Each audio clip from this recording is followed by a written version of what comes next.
نیکیوں کے اس موسم بہار رمضان المبارک میں ضرورت ہے کہ ہم انسانیت کی سب سے عظیم ہستیاں انبیاء کرام کے قصے سنیں تاکہ ان کی روشنی میں ہم اپنی زندگی میں سدھار لا سکیں۔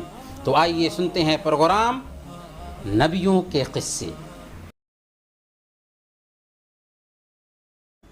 الحمدللہ والصلاة والسلام علی قائد الغر المحجلین نبینا محمد وعلی آلہ وصحبہ اجمعین۔ محترم ناظرین، السلام علیکم ورحمۃ اللہ وبرکاتہ۔ پروگرام نبیوں کے قصے میں آپ سب کا استقبال ہے۔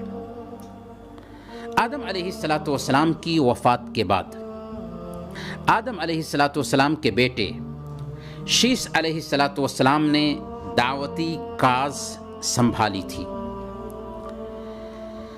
قابیل جس نے اپنے بھائی کو قتل کیا تھا، اس کی اولاد اپنے باپ کے طریقے پر چلنے لگی، ان میں سرکشی آنے لگی، ان میں مرد و زن کا اختلاط بڑھنے لگا، فحاشی عام ہونے لگی۔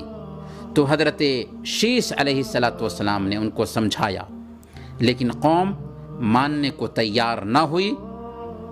کچھ تھوڑے لوگ تھے جو شیث علیہ السلام کے ساتھ باقی رہ گئے تھے، چنانچہ اللہ تعالیٰ نے ان کے بیچ ایک نبی کو بھیجا جنہوں نے قابیل کی اولاد سے جنگ کی، انہیں شکست دے دیا اور انہیں اللہ کی وحدانیت کی دعوت دی۔ چنانچہ 1000 لوگ ان پر ایمان لے آئے۔ انہوں نے اپنے ماننے والوں کی حفاظت کے لیے بابل کی دھرتی کو چھوڑا اور اپنی قوم کے ساتھ ہجرت کر کے مصر پہنچ گئے۔ کیا آپ جانتے ہیں یہ نبی کون ہیں جو شیث علیہ السلام کی مدد کے لیے بھیجے گئے تھے؟ یہی نبی حضرت ادریس علیہ السلام ہیں، جو آدم علیہ السلام کی زندگی میں ہی پیدا ہوئے تھے۔ آدم علیہ السلام کی وفات کے وقت ان کی عمر 308 سال تھی۔ یہ آدم علیہ السلام اور شیث علیہ السلام کے بعد پہلے نبی تھے۔ نوح علیہ السلام کے پردادا لگتے تھے۔ کئی چیزوں کو ادریس علیہ السلام نے اپنی زندگی میں پہلے برتا، جیسے انہوں نے سب سے پہلے قلم سے لکھا، انہوں نے سب سے پہلے کپڑے سل کر کے پہنا، انہوں نے سب سے پہلے ستاروں کی گردش پر غور کیا۔ اللہ تعالیٰ نے قرآن کریم میں 2 مقام پر ان کا ذکر کیا ہے۔ سورہ مریم میں اللہ تعالیٰ نے ان کے بارے میں فرمایا وَاذْكُرْ فِي الْكِتَابِ إِدْرِيسَ إِنَّهُ كَانَ صِدِّيقًا نَبِيًّا وَرَفَعْنَاهُ مَكَانًا عَلِيًّا۔ اس مقدس کتاب یعنی قرآن کریم میں ادریس کا ذکر کیجئے کہ وہ بلا شبہ سچے اور راست باز نبی تھے اور ہم نے ان کو اونچی جگہ پر اٹھا لیا تھا۔ اونچی جگہ اٹھانے کا کیا مطلب ہے؟ مفسرین کہتے ہیں کہ اس سے مراد نبوت، شرف اور مرتبہ میں اونچا اور بلند کرنا ہے۔ البتہ یہ جو بیان کیا جاتا ہے کہ حضرت ادریس علیہ السلام کو 4تھے آسمان پر اٹھا لیا گیا اور وہیں پر آپ کی وفات ہوئی، یہ قصہ صحیح نہیں ہے۔ لیکن قصہ کو ہم ضرور سن لیتے ہیں۔ قصہ کچھ یوں ہے۔ امام ابن جریر رحمۃ اللہ علیہ نے تفسیر الطبری میں بیان کیا ہے کہ حضرت ابن عباس رضی اللہ تعالی عنہ نے کعب الاحبار سے پوچھا کہ ادریس علیہ السلام کے بارے میں اللہ کے فرمان وَرَفَعْنَاهُ مَكَانًا عَلِيًّا کا کیا مطلب ہے؟ یعنی ہم نے ان کو اونچی جگہ پر اٹھا لیا تھا، اس کا کیا مطلب ہے؟ تو کعب نے کہا کہ اللہ نے حضرت ادریس علیہ السلام کی طرف وحی بھیجی کہ آدم علیہ السلام کی جتنی اولاد موجود ہے، میں آپ کے اعمال میں روزانہ ان تمام کے اعمال کے برابر اضافہ کروں گا۔ اب کیا تھا؟ ان کے دل میں خواہش پیدا ہوئی کہ ان کی نیکیوں میں خوب اضافہ ہو جائے۔ ایک دن کی بات ہے، ان کے پاس ان کا ایک دوست یعنی ادریس علیہ السلام کے پاس ان کا ایک دوست فرشتہ جب آیا تو ادریس علیہ السلام نے ان سے کہا کہ آپ میرے بارے میں موت کے فرشتے سے بات کیجئے تاکہ مجھے زیادہ مہلت مل جائے اور میں زیادہ سے زیادہ نیکیاں کر سکوں۔ فرشتے نے ان کو اپنے پروں میں چھپا لیا اور ان کو لے کر کے آسمان پر چلے۔ چوتھے آسمان پر پہنچے تو انہیں ملک الموت نیچے اترتے ہوئے ملے۔ فرشتے نے ملک الموت سے ادریس علیہ السلام کی عمر بڑھانے کی بات کی تو ملک الموت نے کہا ادریس ابھی کہاں ہیں؟ اس نے کہا کہ وہ میری پیٹھ پر ہیں۔ ملک الموت نے کہا کہ مجھے حکم ہوا تھا کہ ادریس علیہ السلام کی روح چوتھے آسمان پر قبض کروں۔ میں دل ہی دل میں سوچ رہا تھا کہ وہ تو زمین پر ہیں اور میں چوتھے آسمان پر ان کی روح کیسے قبض کروں گا؟ چنانچہ موت کے فرشتے نے چوتھے آسمان پر ان کی روح قبض کی۔ ادریس علیہ السلام کی وفات کا یہ جو قصہ ہے جو ہم نے آپ کے سامنے رکھا ہے، اسرائیلی روایت ہے اور اس کا بعض حصہ منکر بھی ہے، اس لیے اس پر اعتماد نہیں کیا جا سکتا، لیکن اس کی شہرت ہے اس لیے ہم نے آپ کے سامنے رکھ دیا ہے۔ محترم ناظرین، اب آئیے ہم یہ جانتے ہیں کہ دنیا میں شرک کی شروعات کب ہوئی، کیسے ہوئی اور کس نبی کے زمانے میں ہوئی۔ نوح علیہ السلام کا نام تو آپ نے ضرور سنا ہوگا۔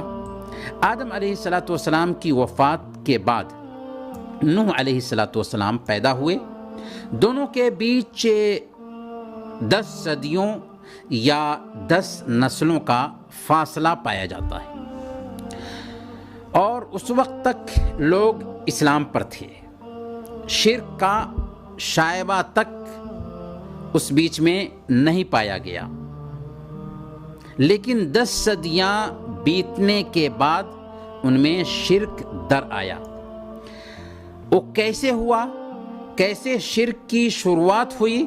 امام بخاری رحمۃ اللہ علیہ سورہ نوح کی آیت کریمہ وَقَالُوا لَا تَذَرُنَّ آلِهَتَكُمْ وَلَا تَذَرُنَّ وَدًّا وَلَا سُوَاعًا وَلَا يَغُوثَ وَيَعُوقَ وَالنَّسْرَ، انہوں نے کہا کہ ہرگز نہ چھوڑو اپنے معبودوں کو اور نہ چھوڑو ود کو، سواع کو اور نہ یغوث کو اور نہ یعوق کو اور نہ ہی نصر کو۔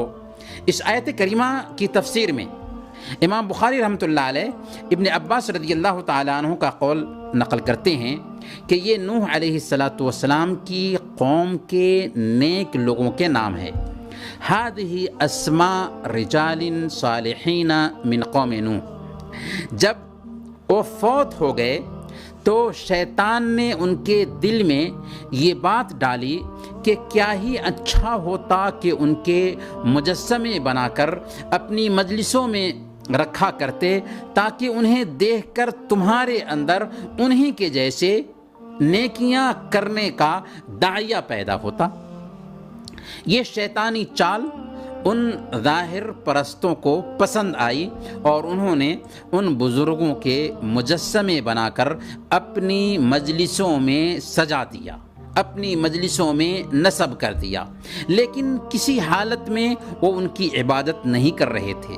جب وہ بنانے والے گزر گئے اور ان کے کچھ دنوں کے بعد دوسری ان کی اولاد آئی تو شیطان ان کی اولاد کے پاس آیا اور انہیں اکسانا شروع کر دیا کہ تمہارے آبا و اجداد مصیبتوں میں، پریشانیوں میں ان سے مانگتے تھے اور انہیں ملا کرتا تھا۔ اس طرح لوگوں نے ان مجسموں اور اسٹیچوؤں کی ہی پوجا شروع کر دی۔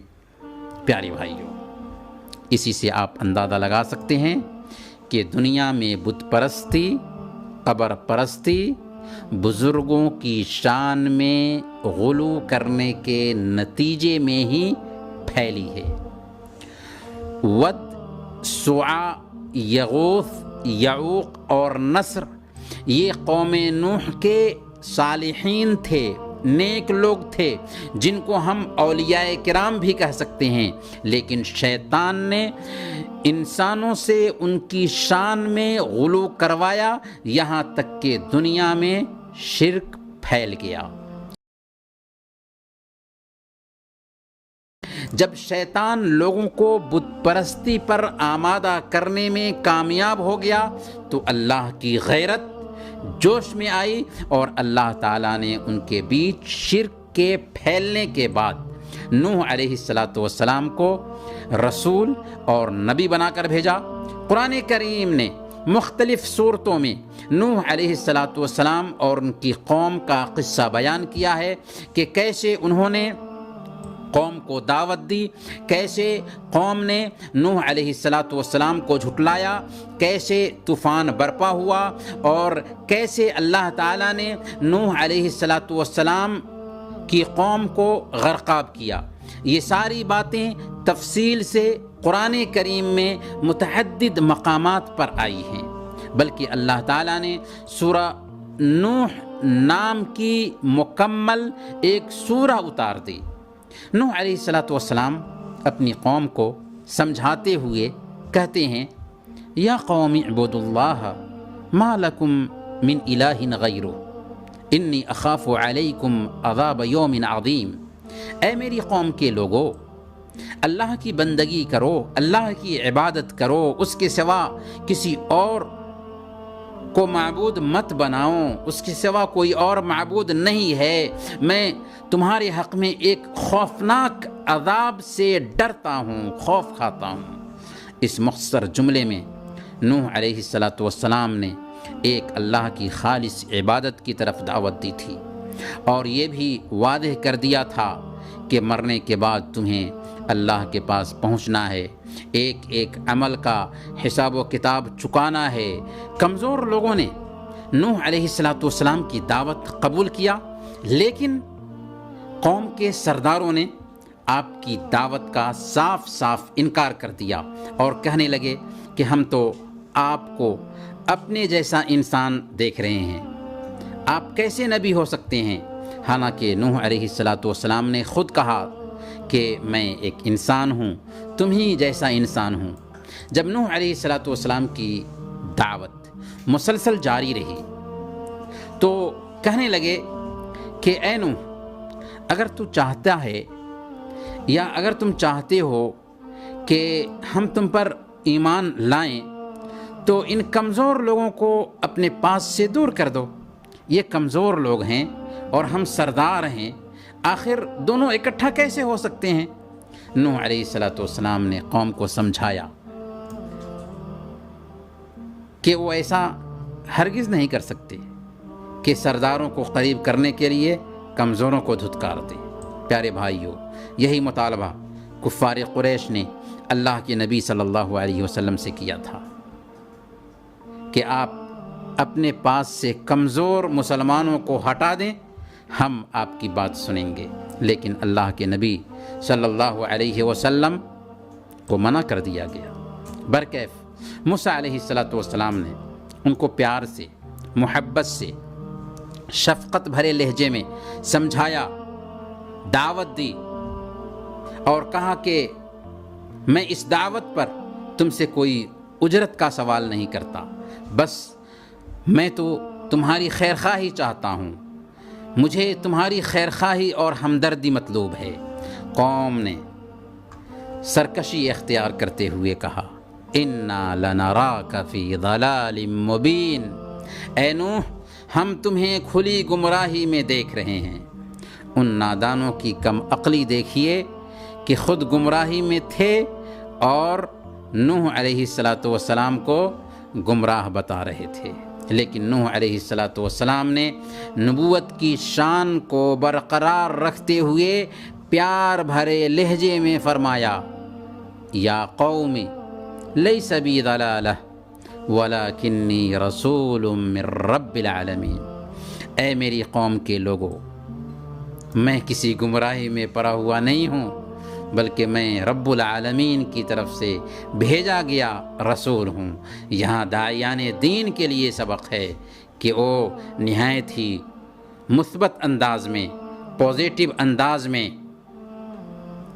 اپنے پیغام کو مدعو تک رکھنے کی کوشش کرے۔